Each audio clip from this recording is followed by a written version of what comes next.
J'espère que vous allez bien. Je vous jure, aujourd'hui c'est ma journée de repos. J'avais prévu de rien faire, chiller, vraiment être tranquille à l'appart et tout. Et là, vraiment, ça a été la journée que certains ont choisi pour « Ah vas-y, on va tomber dessus ». Fatigant. Moi je vous dis depuis le début, franchement, je vous dis la vérité, dans la villa, bon, il n'y a pas grand chose à dire de mon côté. Ça, j'en suis très conscient, c'est pour ça que j'en parle pas, c'est pour ça que je fais pas d'histoire. Et vous me connaissez, je suis pas un mec à buzz. Genre vraiment, ça m'intéresse pas et tout. Donc qu'est-ce que je fais? J'en parle pas. Et certains devraient peut-être faire la même chose.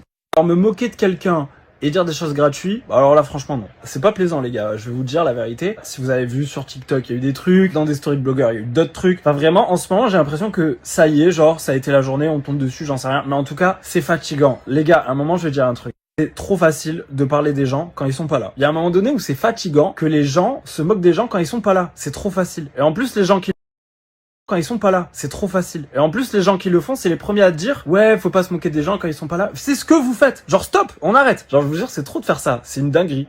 Voilà, moi si je parle pas de la villa, c'est comme je l'ai dit, j'ai pas grand chose à dire, il se passe pas grand chose. Et cette raison-là, j'en parlerai plus tard. Là pour le moment, je suis encore dans le programme, donc kiffez, regardez, c'est du divertissement. Divertissez-vous. Enfin, je veux dire, à un moment donné, c'est ça la télé-réalité. On s'est fait pour se divertir.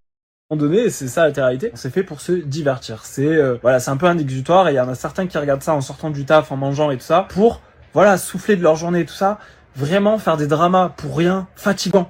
Dans cette histoire, ils ont censé avoir une vie trépidante, censé gagner beaucoup d'argent, censé bosser H24, etc. machin. C'est les premiers à passer leur vie en live, à raconter n'importe quoi, enfin bref, et à critiquer les autres ouvertement, avec zéro argument. C'est trop de faire ça. Il y a un moment donné, si j'en parle pas, voilà, c'est que j'ai autre chose à faire, je vais pas vous mentir. Et je vous prépare des belles choses qui vont arriver, pour certaines très bientôt, et pour d'autres que je fais, voilà, dans l'ombre, entre guillemets, tu vois. Juste à titre d'exemple, et après, bon, j'arrête parce que c'est bon. Mais Patrick, voilà, déjà, on dit les noms, on dit les gens, on cite les gens et on a des exemples. Patrick, vraiment, si tu vois cette story, arrête-toi, c'est gênant. Arrête d'envoyer des messages aux blogueurs pour dire que toutes mes télés c'est un flop, que genre les productions ont parlé entre elles en se disant « Ah non mais Vincent, c'est pas un bon candidat, faut plus le reprendre. » Genre, c'est une dinguerie de raconter n'importe quoi. Mec, s'il te plaît, par pitié, vraiment, arrête. Concentre-toi sur ta vie.